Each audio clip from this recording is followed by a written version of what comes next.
Hi Aries, Sun, Moon and Rising. Welcome to your eclipse reading video.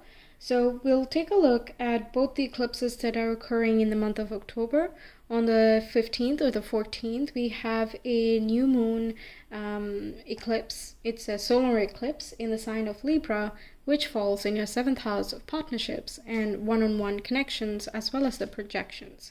Then we have another eclipse, which is a full moon lunar eclipse in the sign of Taurus on the 28th or the 29th of the month.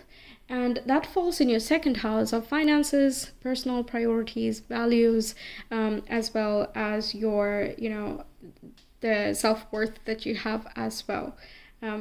It rules over properties too. So essentially anything that you value and what you choose to invest in something. And that also includes your time, money, effort. All right, so let's see. The first one is bringing in the castle towards you. And the second one is bringing in the medallion. Okay. So the castle here talks about enchantment. There's a little bit of a mystical energy here. There can be some spiritual conversations you have with someone, or there's a little bit of that chemistry going on behind the scenes. The castle can also indicate that there are certain emotions or expressions you may not have brought to light yet. You're aware of it internally, but you may not have expressed it to another. For example, you are affectionate towards someone, but you have not expressed that to them. Or it can even be that you're thinking of a specific type of future with your partner, but you've not talked about that with them, and so on. So you might be thinking a little bit at this time, maybe going a little bit inward about what relationships mean to you and how you feel towards your partner, existing love relationships or business partnerships, as well as any other one-to-one relationship that you have. What do you gather from the outside world and what needs to be gathered from the inside?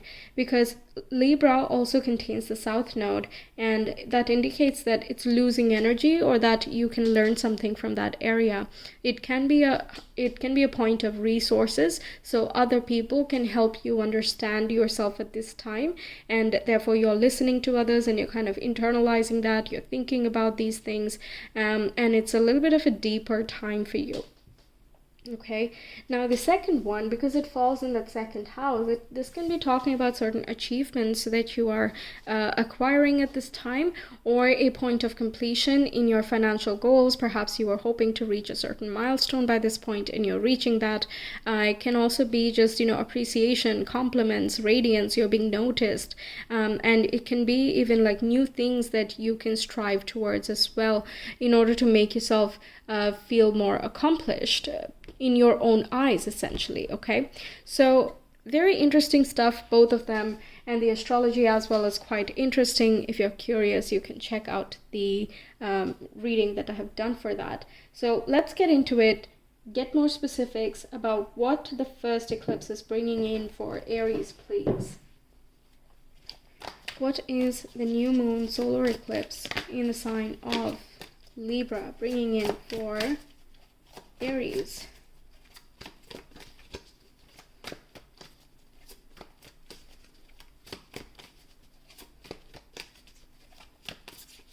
Let's get, okay, we have that 4 of Pentacles. This is that introverted energy as getting earlier. It's about taking stock as well. It can be you resting, relaxing, maybe taking some time off away from your usual humdrum life, and you are going towards something that is more of a relaxing thing. 4 of Pentacles looks like it's not pushing forward and forcing things to happen either in an external world. It's just very self-controlled of what it has and what it values in life as well. So going for a short trip by yourself, or booking a massage session or a therapy session, something like that, anything that makes you feel as though this is worth my time, this is worth the value, and also makes me think, go inward, and relaxes me from a deep level. Those are things you're likely to focus on around this time. Also, you can be looking at, have you saved up enough to buy your castle? Have you gathered enough savings in order to buy a house for yourself, or to create your legacy, or whatever that is a driving factor for you. Then we have the Seven of Wands here, which puts you in that position of protection and also perseverance. It looks like you are not listening to what others have to say so much without your judgment being aligned with you. You're listening to your gut instinct. That's a very good way to be. You're empowering yourself over here, and in the seventh house can talk about certain enemies or open enemies, like that person does not wish you well, so they would fall in that seventh house. So you are learning how to not care about their opinions or not even get involved or caught up in anything, and therefore put yourself in a higher position. You do like competition and challenges, but if it's unhealthy, if it's detrimental to you, you're not afraid to say no. You're not shy about it, and I think others are also respecting your wishes in that way. Maybe it won't seem like it right away, but essentially that's what's happening. The things that don't belong in your vibe are just being scattered, and they can only come so far. Okay, so you're raising your vibe in some way. We have the Magician coming through. This is represented by Mercury, and in this particular eclipse, Mercury is taking on a bit of an it is involved in the mix of this whole eclipse. It's quite close to the new moon that's forming, but it is not. It's more in the splash zone of the eclipse, okay? It's not so involved. What it is able to do is help us consciously realize what's happening.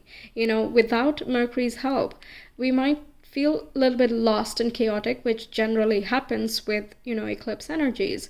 But with Mercury there, we might be able to quickly understand and be a little bit agile of, okay, this is what needs to be done now. This is who I need to talk to now. This is what I need to let go at this point.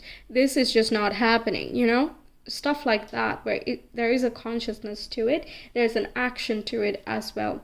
Then we have the Ace of Swords, which is talking about that mental clarity. You're likely to see your purpose and your path quite clearly here. You have, again, that sense of empowerment. There can be new communication that comes in as a result of that. Now, give eclipses around 6 months. I generally see them come to fruition around 4 months of the eclipse, but 6 months is also when you can still feel the ripples.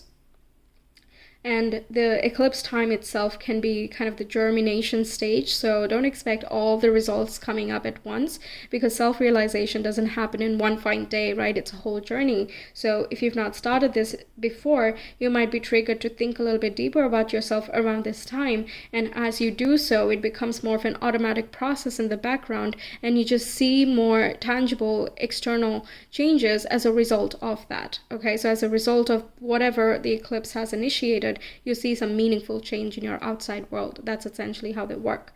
So Ace of Swords can also talk about taking up a new course or a new way of thinking, adopting a different mindset, thinking about yourself quite differently. And if you're noticing, all 4 of these cards, they have the person's eyes closed or lowered, and it just shows that they are not interested in the outside world. Even in the castle, you see, this is insane. Wow.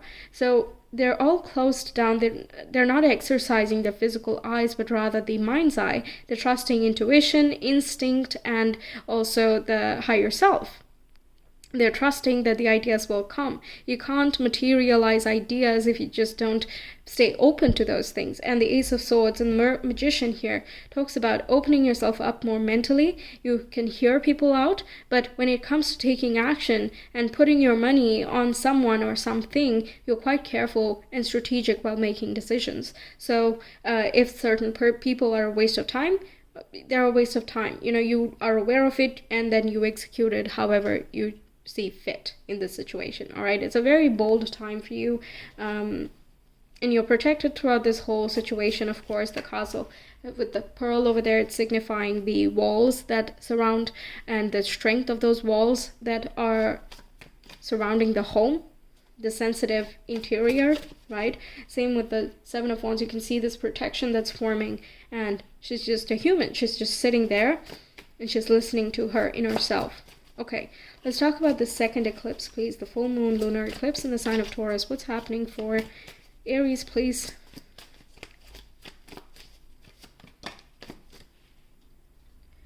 We have the Eight of Cups. Oops.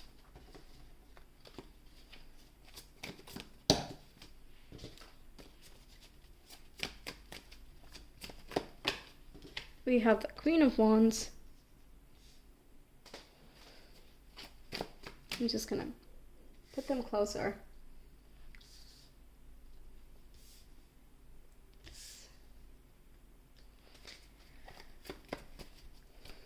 Two more cards, please. The second eclipse. The heightening of your vibe is already coming out so loud and clear. There's a detoxification as well. Yeah.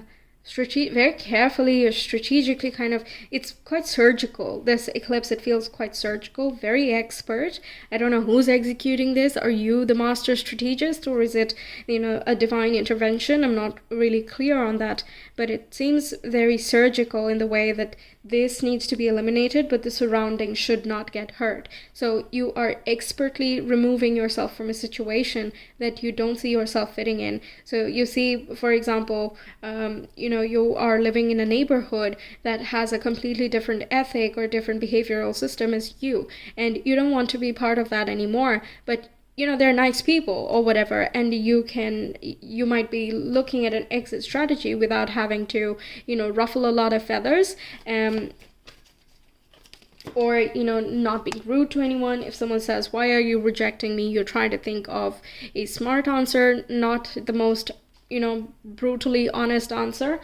And why I'm also saying that is because the influence of the Queen of Wands, you know, she's like, come on, like, we can be direct, but we don't have to be rude, you know, that type of quality coming through. And we have the High Priestess as well, which is insane, because we were talking about the third eye being used in this eclipse. It looks as though you are consciously able to utilize that energy here. Here it might be like a reflex of sorts, you know, a situation happens and you are, you know, adopting this method of dealing with something. Like you have been too busy and you decide to take a day off or a weekend off just for yourself, and you do that for the sake of empowerment and you feel really good. But at this time, you now are in an empowered state of, I know how to empower myself, right? That's a very great lesson to know. How do you empower yourself? How do you raise your vibe? How do you do it, you know, personally? Everyone has a different way of going about things. But it looks as though you are moving away from something, and or something is being removed from your life at this time. But it feels as though you know what this is internally, and the Queen of Wands says that you are in the perfect position to be able to make up for that or to move towards a new journey.